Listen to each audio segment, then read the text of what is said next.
We're headed over to Wat Montrai today. I think I said that right.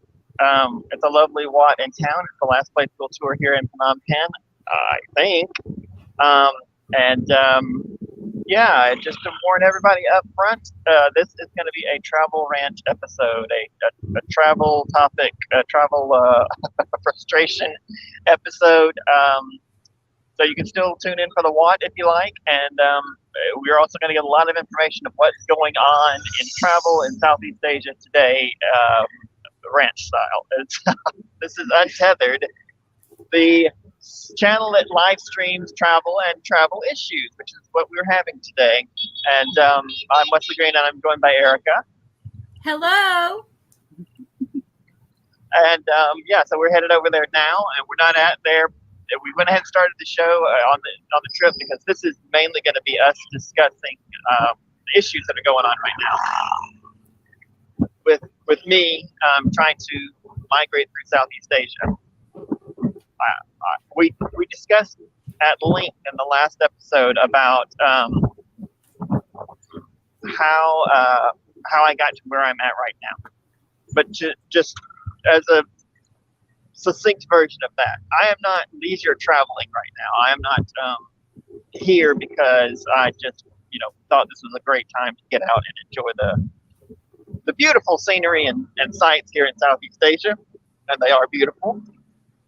If you're watching this in the future, this is still during the time of COVID, and this is the part where countries and chambers of commerce and other people interested in bolstering the economic impact of tourism have decided to advertise to everyone it's time to travel. It's time to travel, guys. It's time to get out there because COVID is just virtually gone. And it's not. and this is just a really dumb time for anyone to travel. If you are, please do not be fooled, I guess is what I'm trying to say, by all those advertisements that tell you how easy and great it is to be out traveling right now. It is not. It is a disaster. It is not easy to cross borders. I would say things are kind of opening up. This was my main point when I first got here was the stuff is closed. We went last night. We were at the river, and for the first time I started seeing those riverboat, like sundown riverboat cruises. So you get to go out for like an hour on the river. It's really pretty. So it's a nice thing to do, but they weren't even operating when I first got here 2 months ago. But they are now, and that's progress. But that is the sort of thing I'm still running into. This is closed, that's closed. Tour companies not open. Things just, of course, because it's 2 years of no tourists, so everything has closed down. Now that's going to be true at some point anyway, and I can see saying to brave through that, but just the maze of rules and regulations that are not quite set up. So here's what we've got. What we got right now: to get into Thailand, you have to fill out a Thai pass online, and you have to buy a lot of stuff. Like we had to pay for two months of insurance, and we had to pay for the special package at a hotel that deals with your COVID test and whatnot, and the flight itself, because land border's not open. They're not allowing you to take the train to Thailand, which is a lovely way to get there. Much better, quicker, much cheaper. No, we had to book a flight because they're not letting anyone in any other way. Look, here's my clue. If you cannot walk across the border into a country that is right next door, maybe you don't want to, maybe that's not the, but if they're not allowing people to, it's a good clue it's not a time to travel. Right. You have to be funneled through airports. I've hated that the two international flights that I've taken to do this, I've had to take, and they're like the shortest flights, and they're not really worth flying, but they force you to go to the airport. I mean, I suspect it's just that they want to make it so that only rich people are coming in, which is, I'm not rich people, but I don't have any choice but to get that flight. I can't stay here in Cambodia. I tried to get an extension, and it's possible, but it's just really, really expensive. Mm-hmm. Anyway, I mean, in retrospect, I've said before, in retrospect, just paying for those high expensive visas would have been the right choice from the start from Hanoi. It's done Right, now. and been able to stay in. If you were able to stay in Hanoi, then all this could have been avoided. Yeah. But you didn't know all of the difficulties that would come up. Like, you knew it might be difficult to get some paperwork done, but you didn't know, hey, when I leave there, it's only going to be 1 month here, 1 month there. All the documentation is going to be a nightmare, Because, Well, one thing I didn't realize from that first decision I made was that the land borders were not going to open. The first land border we've encountered that will be open, is the one between Thailand and Malaysia. It seems like it will. They posted that it would, and there's news reports that people are actually crossing, and so it seems like it's open. So hopefully it will be open when we get there. This is just a disaster. Seems like I guess it's an overstatement. It's just a personal disaster. It's just crazy. Anyway, well, and everything is so unknown, because if you were going to leave, okay, so because we are going to get it squared away, something's going to get squared away, and we're going to get you into Thailand, right? And that Thai pass will get fixed, but it's just one more thing where it's like, oh, great, I have to do this. But then when, like what you were saying about, well, you hope that the Malaysian border is open then too. So who knows what's going to happen between the time you're in Thailand and about to go to Malaysia after a month. So, right. It all depends on COVID and commerce. Yeah. So, it's unknown, but hopefully they'll be able to keep it under control enough going in and out of there to where they won't prevent tourists from coming in so you can get over there. Because if we could get you into Malaysia, you said you could be there for 3 months. That would be great. 3 months. Yeah. That would be much better.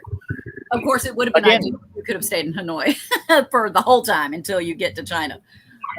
But we did get to see the other countries. So that's cool. We did. Yes, absolutely. I mean, I hope we're getting to see enough of them to make these videos interesting to people. Because that was the whole thing when I was in lockdown. I was like, man, you think about and you face all these big life issues because you suddenly have time to think about your life.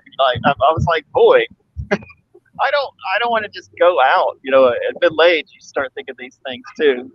So this coincided for me. I'm sitting there going through midlife in the middle of the lockdown. I just felt like, this is something I can do. I see 20-year-old travel bloggers out here pointing the camera at themselves while the Taj Mahal is in the background, and something in my head said, I feel like at my age I could capture. I would know what to capture. Like maybe my videography skills are not this high.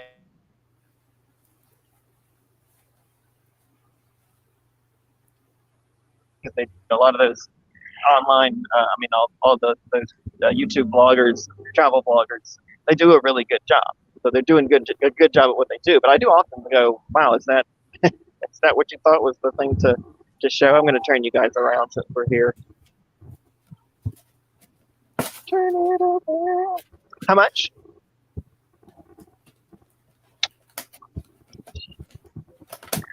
$65.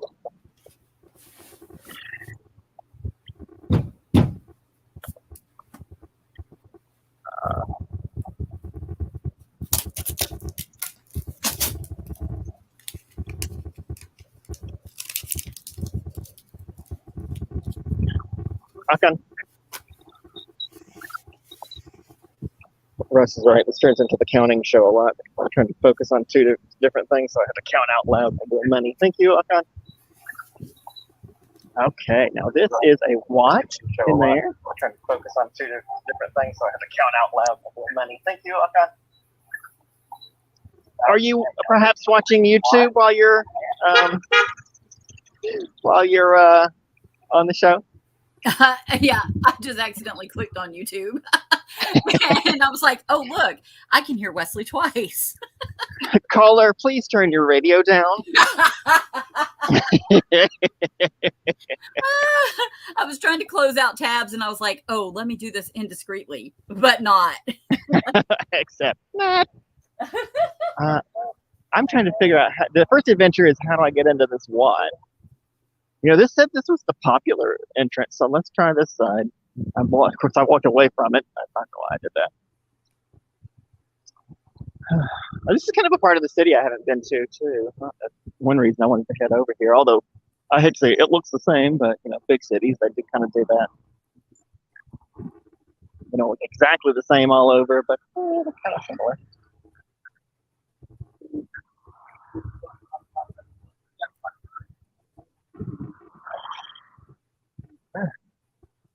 I feel did we even, since we went live, did we even explain what the problem with the Thai pass was? Oh no, this is why I couldn't get in. Oh, that's reasonable. I'm not around to the other side then. All right.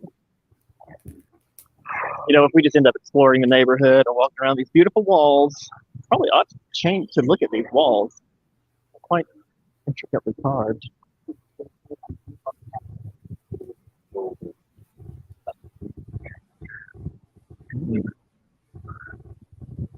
That's a nice concrete wall.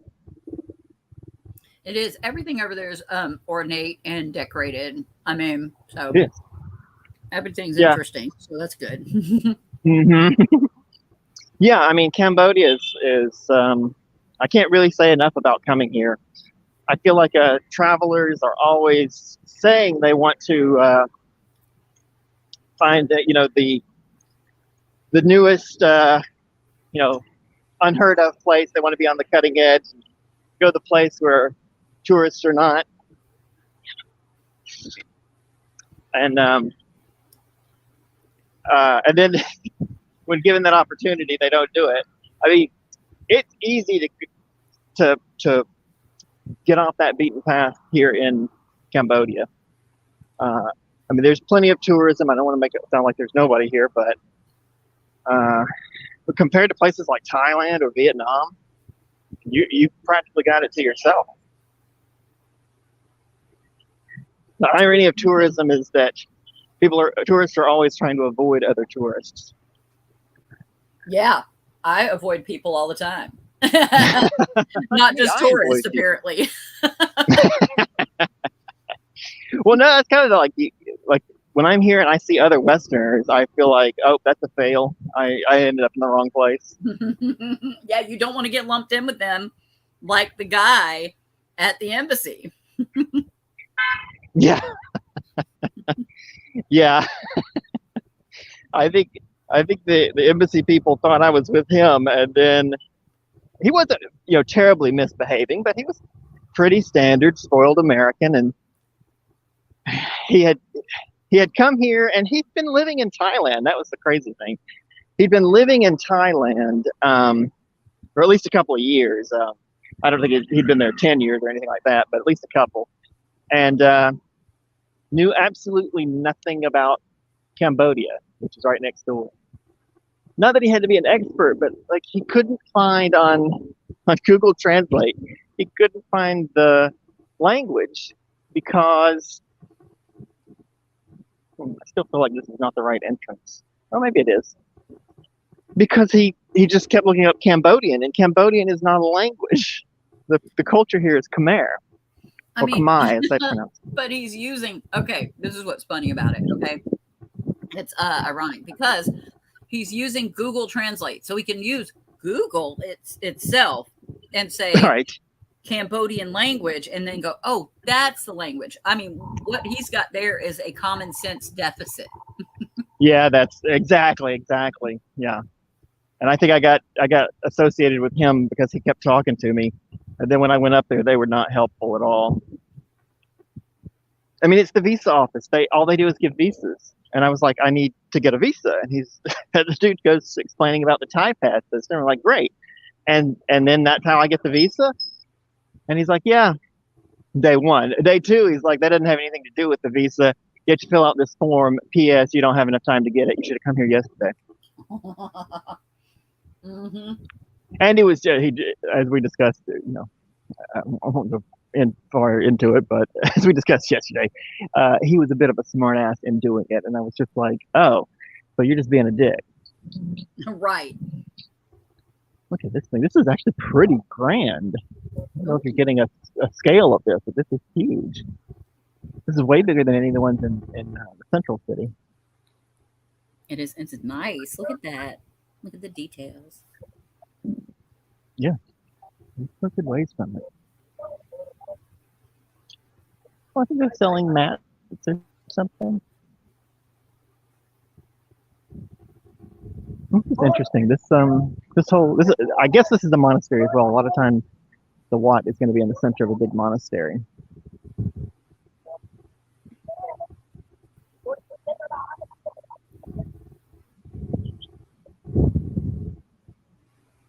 And as we found at the other one, these are burials or memorials. I don't know if they're actual burial sites.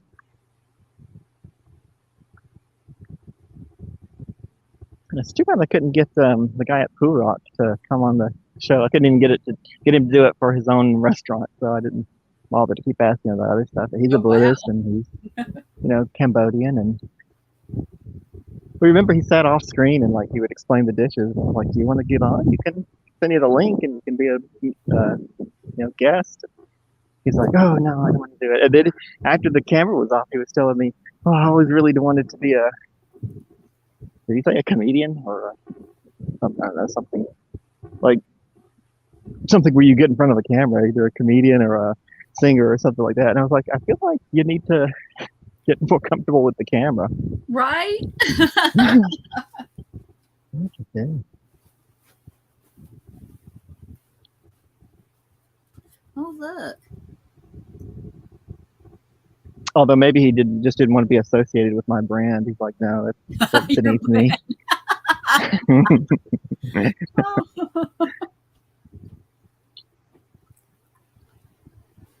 Look at this now. That's a memorial right there. Holy moly. Wow.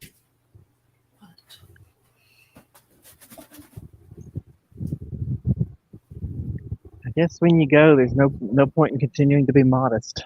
Go ahead and get the biggest house on the block if you can. Oh, look at all this. Okay, yeah, go ahead. Oh, Jacob is in the room right now. Say hello. Hello.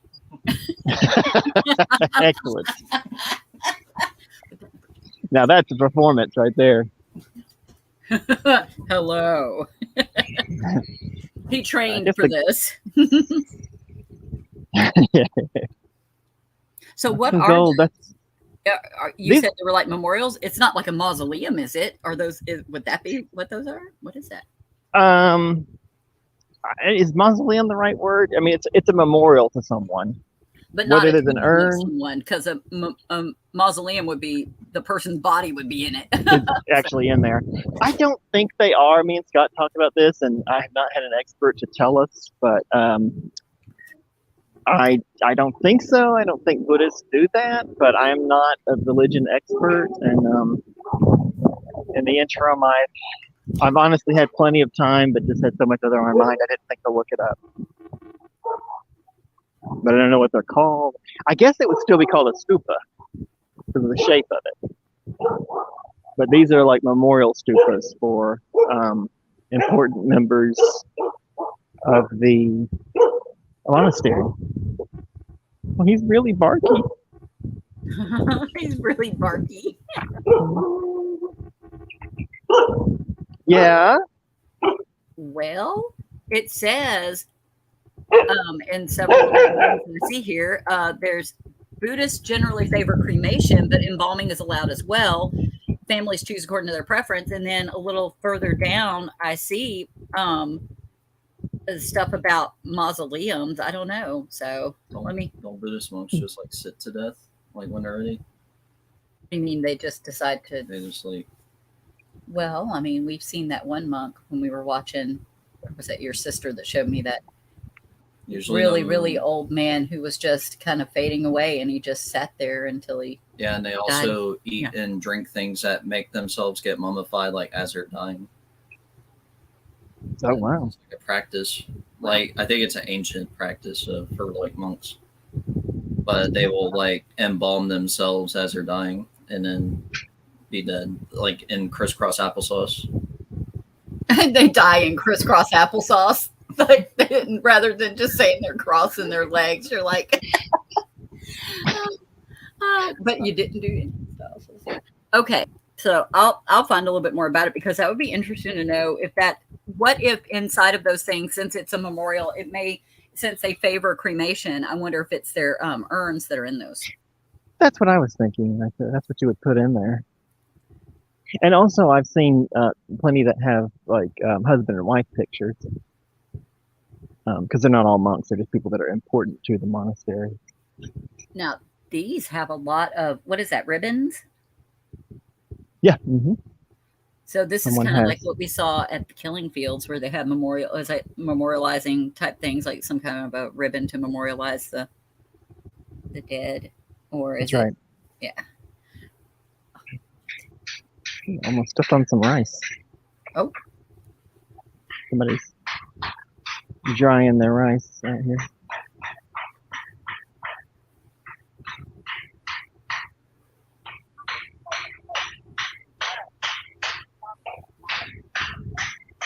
Oh yeah, that place is huge. When you look at it from that perspective, look at that, and look at those doors. Yeah. That's very nice. Just walk up and do a little walk around. Well, this was really nice. I needed something to pull me out of the travel woes. I mean, there's still several days to get that Thai pass thing cleared and just be back on track.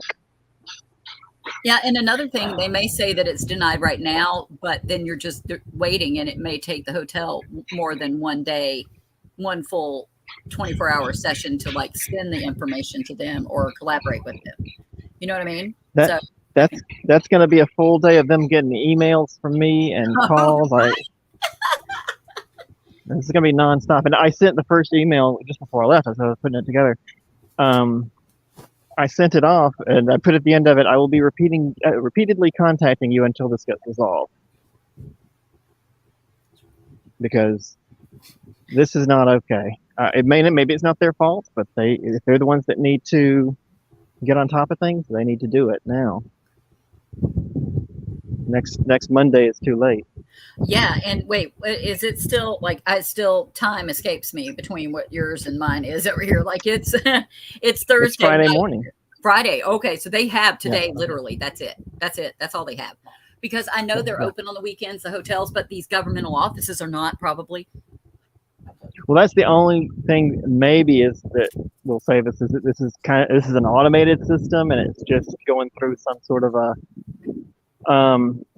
call center or something like that, or I guess not a call center, but a tech center where they're looking at stuff. So maybe it's open on the weekends. I'm not holding my breath, but it's a possibility. Well, that looks like we could push that door open. I'm kidding. I'm not going to break into the temple. I'm sorry. I'm not actually going to break and enter.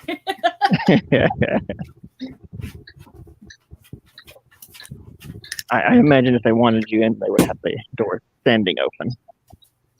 Well, as you can see, it's not popular for tourists or visitors of any type. It's kind of weird. Kind of like an avenue of tombs. Well, let's explore the monastery a bit. Well, I don't know if there's anything else to say about the. I felt like I was just going to rant solid for an hour, but I guess there's nothing else to say. This is a log jam, and it may clear up, and hopefully it will. With the Thai pass, but it's like I just no, that's something I will not show you, Erica. Sorry. What is going? Is that Is that a chair? Wait, what is that? Yeah, it's a chair. They were repairing. Again, I'm not going to show you too much, but they're repairing the ground. They what do you call the ground? Concrete. They're just pouring concrete, so they have a chair up to block bikes and things from running that corridor. Oh, I love how that one little chair is going to stop people too, and people are actually mindful enough there to where it will stop them, because Well, you do try notice that it. over here on a back street, and people will like remove the chair and then drive like a million cars just for the point of being turds. Well, what can I do to be a turd today? Oh, look over there. Yep. Yeah. See, I really like all their statues at all these temples, because I mean, think about the time and energy it took to do all of this, and also it's really, these are old. It's not like it's some brand new thing. And oh, look, there's a little puppy. But I mean, honestly, the upkeep on them, I mean, it's nothing's really falling apart. But I know that they're not, you know, wildly wealthy in these areas to really keep up with it. So it has to be like those temples are kept by the monks, right? So Yeah. yeah. So they're doing an amazing job preserving everything. Well, this one, sorry I let you go too far down that road of, because a lot of the temples here are ancient, or at least several hundred years old. This one was actually built in 1970. Oh, and which is still not, it's not a spring chicken. Well, not to call back to unhappy episodes too much, I guess I'll put a card in the top right-hand corner if I'm watching this later and remember to do it. But we did have a couple of episodes that were documenting events between 1970 and now. And I guess the point is, this thing survived a really rough time in Cambodia. Right. Since 1970. That was, of course, the two genocide site episodes that we did, going to the two major sites here in Phnom Penh. And there are others around the country, of course. If we ever come back to Cambodia, love to see them. But yeah, we did those, and the Khmer Rouge used this temple. It's really big, as grain storage during their regime. Oh wow. So yeah, so they didn't say hi, how are you? Oh, they're so cute. They know hello, but if they haven't had classes, then you say how are you, and they're stumped. They're like, what? What is that?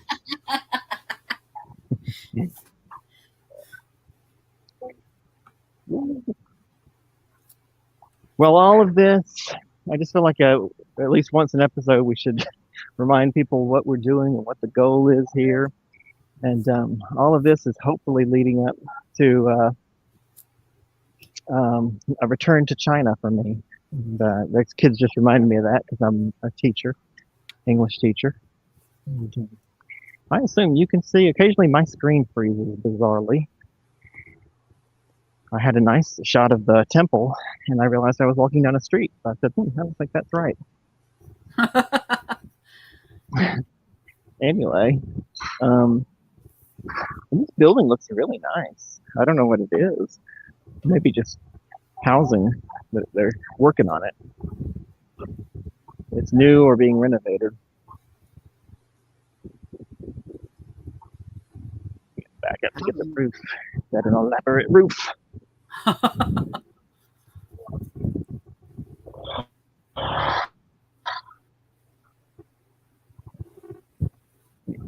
Well, I love that there's so many trees. They are blocking my shot, but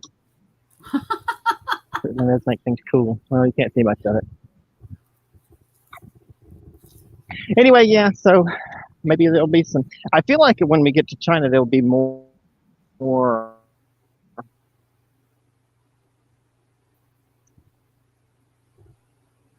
intimate episodes, like with the people we know.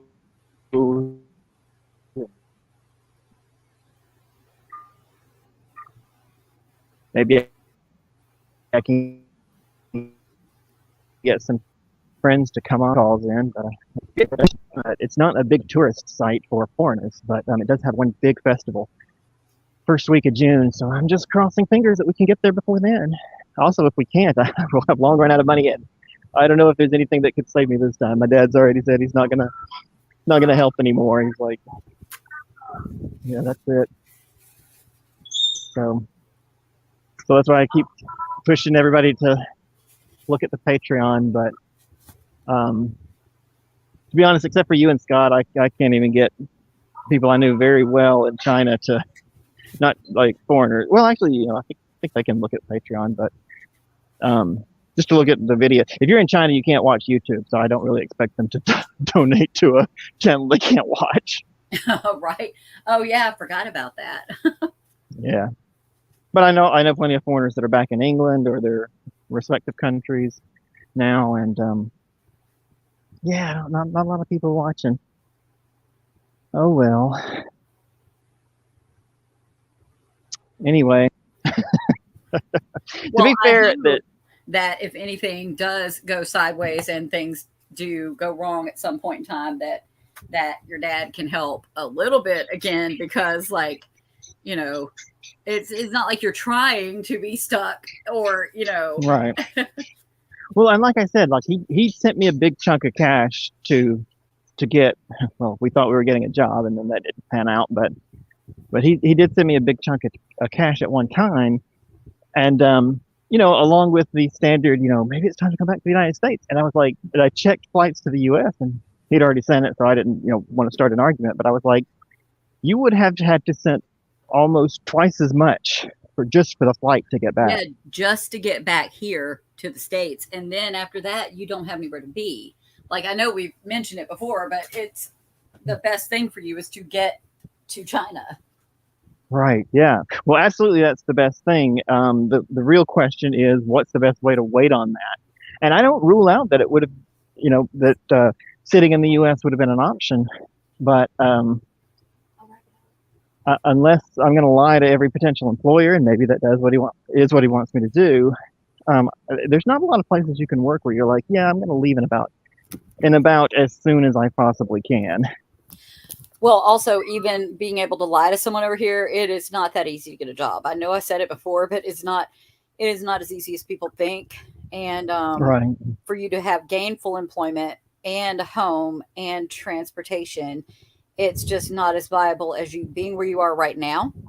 Even going to Malaysia, if it took a few months there, because the cost of living and what you can do there. So, until you can get to China. So it would just be ridiculously expensive to come back to the States to maybe almost have a job. You know what I mean? Right. So. Right. I mean, the calculus is always trying to figure out what will it cost to wait it out here versus wait it out in the U.S. And with the U.S., you got a really expensive flight and a really expensive cost of living, probably more chance of working. But honestly, that's not because of the availability of jobs. It's because I'm on a tourist visa.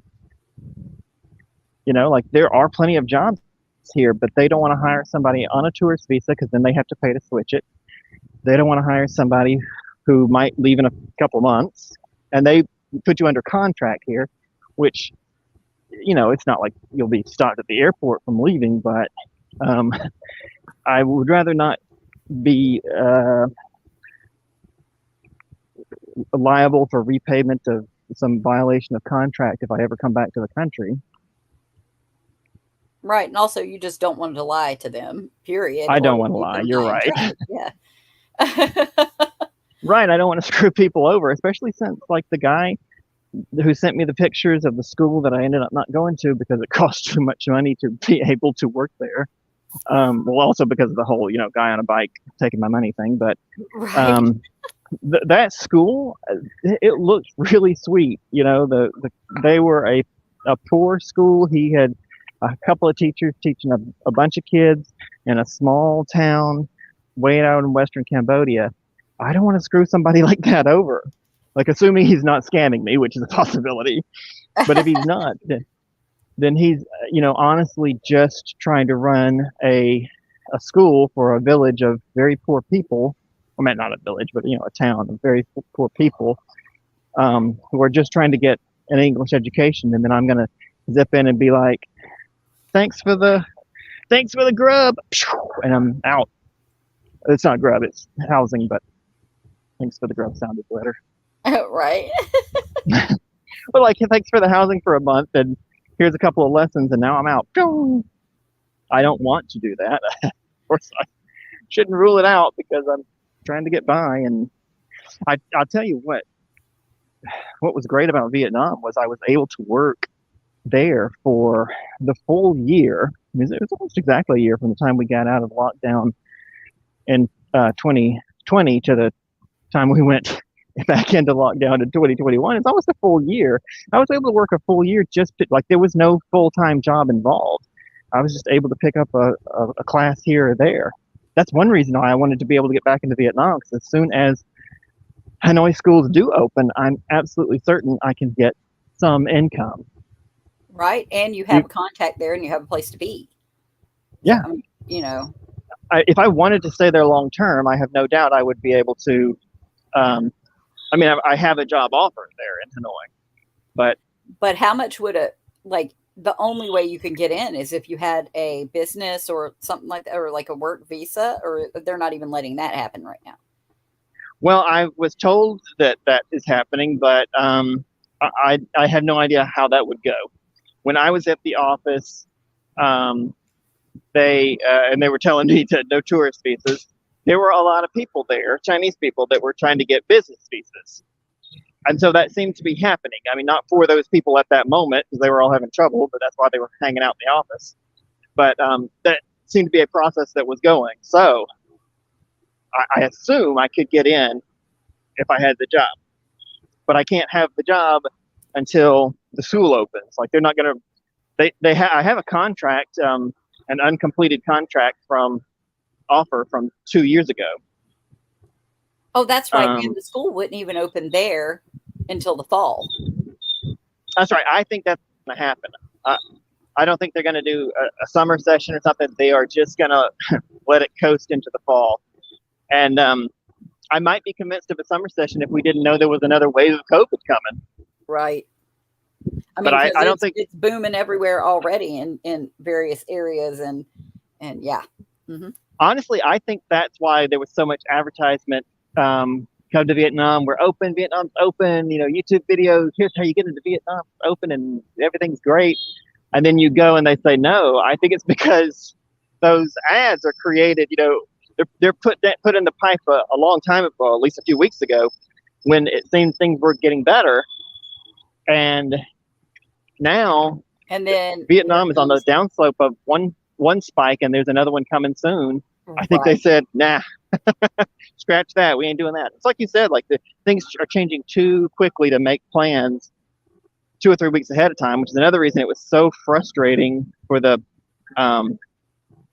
Thai policy to say you have to have an exit flight. And I was like, well, how am I going to have an exit flight? We don't know where I can fly in 2 months. Right. I don't know what's going to be open. Land borders. Whole countries could shut down. There's no way to predict it. Why don't you just let me wait till then and then see what's happening? And it would be one thing if you could have an exit flight that you pre-planned, but that you could get fully refunded should the border not be open. But all of these are not refundable, from what I can. Oh, sorry, you're hearing the music? Yeah. I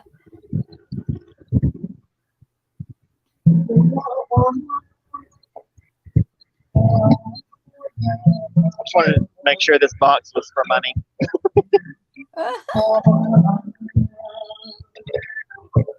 Oops, and that's the wrong money. I could give them Macanese patakas. See if that doesn't help out. He's like, no, that's where I keep my Q-tips. No, that's discarded syringes.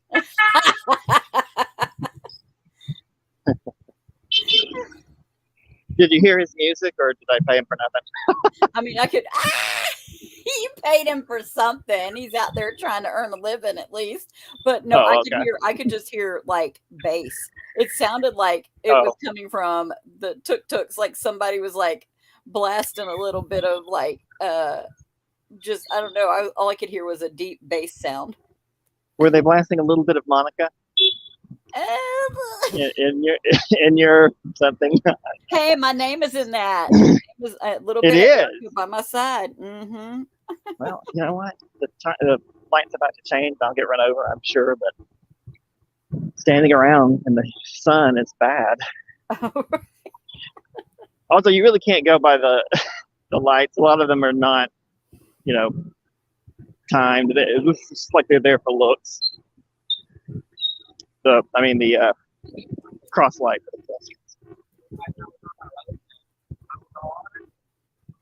Anyway, sorry, distraction. Anyway, I guess we finished the one. I'm just wandering down the street now. Street scenes. Maybe I'll flip the camera back to me and we can wrap it up. I don't need that.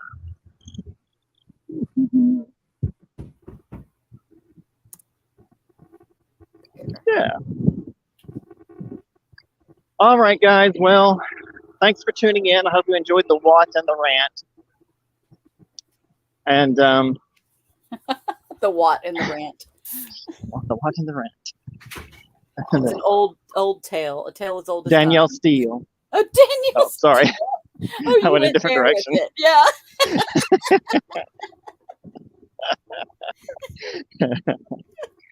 Anyway. Yeah, okay. So, I don't know. Hopefully this thing is going to work out. I'm just going to keep hounding these people at the hotel until they get a response. And if there's an actual problem, we'll try and solve it. Ice, baby.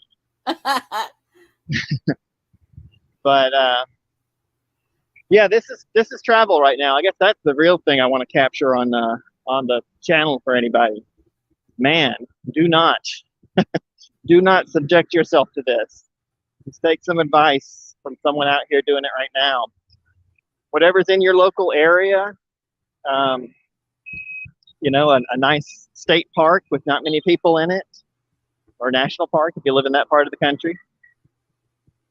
Enjoy that. Don't be trying to do this right now. I'm sure in a year or two or whatever, all this will be back to normal. And I just want to say too, I hate to say this because I get the personal side of the businesses that are suffering because there's no tourism. I get that. I understand. But you cannot take that on your shoulders and travel because you want to help businesses on the other side of the world by spending huge amounts of money to get not much in return. For all this frustration, there's still a lot you can't do. A lot of restrictions, which are, a good idea, but as a traveler, that's not what you're traveling for. This is not, if you think it's an adventure to travel in the time of COVID, it isn't. It's just an annoyance. Sitting in the hotel room and dangerous. That's right. It's funny that you said that as a motorcycle pulled up to run over me. Yeah, he was just waiting to park. That's a different brand of danger. It's a different danger. Yeah. I just can't reiterate enough the stress and frustration. Of course, it's a lot more for me because I ran out of money for travel about 2 years ago. And I've just been winging it ever since. And yeah, we haven't talked about it much while we're here because frankly, until the moment gets there and it's time to make the decision, I don't like to wring my hands every day about it, but boy, this is I assume there's wind, so trying to get where I am out of the wind. Yeah, this is nerve-wracking. You get to a point where you have to leave one country and you can't really plan because you don't know the answer until the last minute. And then the answer is no, so you have to go to the next country and say, well, can I get in here? I have 10 minutes to get in. Let's process everything. And countries that were so easy to travel in. Even Vietnam, like when I got into Vietnam 2 years ago, I went to the consulate, filled out the form, dropped off my passport, came back 2 days later. I just needed 2 days prep, and they handed it to me, and they're like, "You're good, go on in." And I literally took a tuk-tuk from Cambodia to the border because I was, down there close to the border, and took a tuk-tuk to the border, drug my luggage across by foot, and then on the other side strapped my suitcase to my back, hopped on the back of a motorcycle because they don't do tuk-tuks, and took off to the local bus station. I mean, it was that easy. Like there was no airlines, no approvals, it was. And I'm comparing that to now, and I'm just telling people, if you want to travel in Southeast Asia, if it's your first time, you're not going to get the Southeast Asia experience. If you've been before, it's not going to be like that. You're going to be paying for outrageously priced flights, flying into international airports, which means you're just in the flow with every other tourist. And of course, now every other tourist is not a lot of people, but it's just nothing like it was before. I'm sure it'll get back to that. They won't, keep blocking off all tourists. But yeah, right now is not the time. I don't, and I'm just going to say again, I can't say it enough. I know I'm repeating it over and over. I can't say it enough. What are you thinking? Do not travel right now. And I don't know the rest of the world, of course. I'm just talking about Southeast Asia. But I suspect it's that way everywhere. Yeah, I mean, well, okay, it's a little bit easier for you to get into Thailand than it would be here. Not too much easier because the way that they've got the setup where you have to stay for one night and blah blah blah. But because it's so costly to do things when you do get here or to have testing done, you know what I mean? Because right, yeah. Because you mean if I came back and waited it out in the U.S.? Right, because if you don't have insurance, you're going to have to pay for testing to get in here, and that's like $150 to $200 and something now or so. Maybe $130 yeah, for the PCR test. But I don't even know if it was the U.S. that was doing rapid tests at the gate or not, or wherever. Anyway, maybe it's just rapid, but I think it was PCR. But that alone is already more difficult. But then, of course, you'd also have to pay for that $1,000 flight or more, and other stuff. But $2,500 flight. Oh yeah, sorry. That's right. It was only right. It was 20. Okay, the cheapest I checked. Saw it, yeah, and it was 1,000 one way, and it was only for 1 day out of this whole span. The highest I saw was like $6,000, and I'm like, who is? But I know why they're doing it, because they're booting expats from places with good reason. I know. Yeah. So they're booting them from places when there's a surge in cases. So all the airlines are taking liberties and raising the price. Yeah, big time. So it's just not going to be cheap to get anywhere to here. It's just not. And so yeah. Well, that's why in my head I was going to be able to, because when all this started in Hanoi, I didn't really register that land borders were still closed. We were 2 years from the start. I know they closed at the beginning of the pandemic, but I just assumed they had opened them at some point, at least for people who have certain visas or something. And there was nothing. And when I went in Saigon, when I went to try and find out how I could get to Phnom Penh, I went to the bus stations, and we saw it too, didn't we? Oh, I think I sent a picture on like Twitter or something, where the address for the bus station had become a fruit stand. Yes, it was just food. It was literally, It was really cute. It was a very cute fruit stand, but that was insane.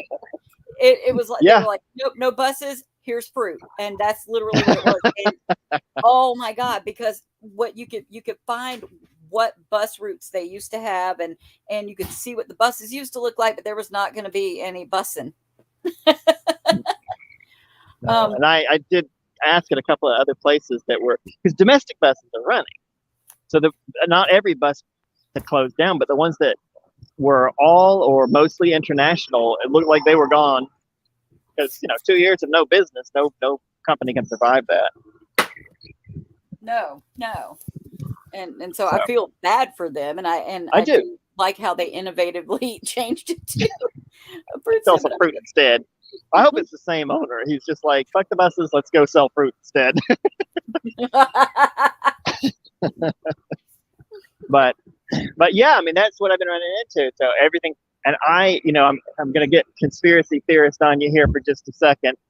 I can't help but have the niggling feeling in the back of my mind that that the airlines are the ones pushing for the land borders to stay closed just a little bit longer.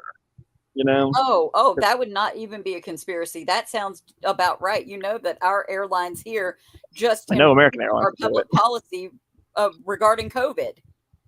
So right. Yeah. So if that happened here, it's happening elsewhere. You know what I mean? Yeah. It's not possible, but they are making out like bandits. Flights that cost $25, I paying $150 for $25 before COVID. I mean, yeah. I mean, the fact that you couldn't take a bus to there, which would have been highly affordable, and you had to spend. I mean, we found the cheapest one. I don't remember what it was at this point because it's in the hundreds. So anywhere above 120 is so much anyway, because you only flew for 50 minutes across the freaking border when you could have gone on a bus for. But I want to say the bus is like 6 hours. Yeah, it's not far at all. No, so you had $180 50-minute flight, or more. I think it was more than that because all the fees or whatever. Anyway, it was ridiculous. And then when you get in there, you have to pay for every single thing. So, I mean, not that you wouldn't have to, but it's just extra things that are tacked on. So, yeah. I will say when I came to Cambodia, I had to pay for my PCR test because you had to get it 72 hours before. But then when I got to the airport, they did a rapid test, and I didn't even think about it at the time. They didn't charge anything for that. You just walked in, and they're like, "We'll do the test," and there you go, and you're good. Oh, good. Well, they're probably because the PCR is more reliable, but a rapid test is a really good gauge of, hey, maybe you do if you have enough of the infection in your nasal passages and they detect it there, then it's good that they catch. So they probably have put a bill for all those tests. Which is probably why when you were talking about China, when they were doing daily tests, it's probably rapid. But it's good to do that because if you do it every single day, you're not going to miss your active infection. Okay. Oh. Well, the other thing, the scary thing about that was if one person on the flight tested positive, you're in quarantine. Oh, and then you have to pay because of them. Well, that's what the insurance is for. That's why they make you get insurance. Oh, that's right. That's why they make you get the COVID insurance. And a lot of the places I was reading had to be over a certain amount of money. So it would have to be covered for 50,000 or yada, yada, yada. Yours is the one that we just got you was, what was it? 20,000. 20,000? Yeah. Yeah. And so that's good. I mean, it still obviously would cover any kind of quarantine and treatment you need. You know what I mean? Yeah. I don't think that I'd be left in the lurch with that. I mean, that's a good thing. Honestly, it's kind of sold the idea of having insurance when I travel. As I'm headed back to China, when I get there, I will probably look into some expat insurance that will just cover me wherever I'm at. I mean, it's really cheap. Yeah. Compared to getting regular health insurance in the U.S., it is cheap. If you need health care, I think it's a good strategy to just get a passport, pay for your international insurance, and just put your hobo sack on the back of on your back and take off. I don't think I can take off with my hobo sack and get my colon surgery though, for like on the low in Thailand or something. Well, maybe not, but I smell a modern sitcom. Hey guys, it's time to get health care. You could have like parallel ways, like comedic ways that Americans try and get access to health care. That could be one of them. That's really just what we have to do anyway. That's why people like going to India and Mexico to get surgery. Yeah, that was one of the categories for visa for going to Thailand was medical tourism. You see that a lot of places because it's cheap to get some really good plastic surgery there. Yeah. Oh yeah. This portion of the world really loves plastic surgery. the kings are Korea. Yeah, that's the big thing there. They love. I mean, I don't know if they love it, but it's it's popular. I guess is what I should say. When some of my students, oh my goodness, I don't know if I should tell you this story. It was so sad. When my first year teaching in China, I had Chinese people have different skin tones. So some are darker and some are lighter skin tone. And unfortunately, there is a value placed on the lighter skin tones. And I had one student who, her English was horrible, bless her heart. She had a friend who always had to translate for her. And she was darker. She was really pretty. I told you, like in China, I would go out to clubs on the weekend to see the students. And, hi, how you doing? And I was like, whoa, she dresses up, because she was in her jogging outfit in school and just looked like an ordinary kid. But when I saw her out in town, boy, she dolled up hair and dress and everything. I was like, wow. But I saw her out like that, and then she said one night in school that she wanted to go to Korea. I was like, oh, well, that would be fun. I was like, well, what do you want to go to Korea for? And her friend's translating, of course, because she can't. And she said, I'm so ugly, I want to get my skin lightened. Oh, no. And I was like, what? Of course, I said, no, that's crazy. What are you talking about? But, yeah, that's the attitude. Wow. So, wait, where was she from? from? It was heartbreaking. Where was she from? Yeah. What? She's Chinese. And she had, her skin wasn't like, so it was like a darker tone of. I mean, Chinese people are a wide range of skin tone. They're right, not right. all light I was skinned. just trying to picture. I mean, I was thinking, God, it can't be that dark. Also, I mean, obviously there are different types of people living there, but they're usually not from there. They have like brown skin, but wow, like that is, I mean, there's colorism all over the place over here too. So obviously, Yeah, right, hey, you're at a Pizza Hut. That was the most poorly timed reveal of a Pizza Hut sign. I didn't realize. I came over here to show you, and then I got to talking, and then I just wanted to change the angle because my arm got tired. So, and then Pizza Hut. That Pizza Hut does not want to be associated with that story.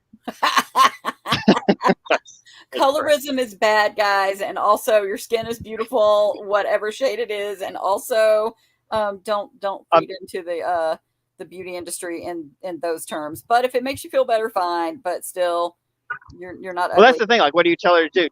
Don't do it if it'll make you feel better, because I disapprove of that behavior. I didn't want to say that, but I was just like, I just didn't say anything about that part. I just said, that's not true. You're really pretty, and she was pretty cool little girl. Yeah, and once people have already, with culture and society informing her decision, plus self-esteem, there was no way that you were in a few minutes going to change her mind anyway. But you'd be right, you're pretty. You could tell someone with low self-esteem they're pretty all you want, but there's a lot going on there with colorism that caused that. So yeah. Well, it's so common for light skin to be valued. I have to imagine it's something like in something that goes across cultures and societies, like agrarian workers are in the sun, they have darker skin, they end up with darker skin. If you are nobility or wealthy, you're inside most of the day, so you end up with lighter skin. I guess that has to be the association, and then of course that mistranslates, I guess, into judging what people's natural skin tone is by the same standard. Right. That's my guess. Also Western influence on it all. Because obviously we know what we have going on over here. Hi, racism. I'm looking at you, you dirty bastards with your freaking racist attitudes. But I mean, even within tan, brown, all varying degrees of darker skin tone communities, there's colorism. So, and I think that over here definitely has to do with the concept of European beauty standards, as that's supposed to be norm. So that's all crap. But it's been ingrained in people. So. Ooh, they are getting down over there, ain't they? Yeah, it's a nice. Should I flip it around? Actually, I don't think I have to. I'll show you. It's just a nice fashion shop. Oh, it's a clothing store. It's having a sale today. Got the clothes out. $8 pants, $5 shirts. Hey. I mean, that's I like the music. A little piece of the mall with a little bit of Pizza Hut there and the music and everything. Well, this is just a main corridor. It's just a main drag, commercial drag. So there's all sorts of stuff. A ton of bike shops, both repair and sales. Like that whole block is just bike shops. Oh, that's the job. That's the job to do over there. Like, look, what we should do is, because Jacob could probably work on things over there. We'll just take him with us and just work on bikes all over Asia, because there's a lot of mopeds and other things that it seems to be that would be a lucrative business. Look at this. You might feel like this is just something that got sawed together by a creative person, but this bike or thing that looks like a bike, trike, was actually designed for that. That came out of the factory to be what it is. It was not. It was not sawed together by a madman.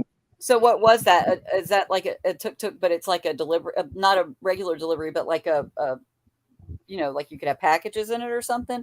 Although you did show me people that are straight up just on mopeds stacking up packages in the most Tetris intricate way. But, I'm going to look at this right here. Oh, I don't know.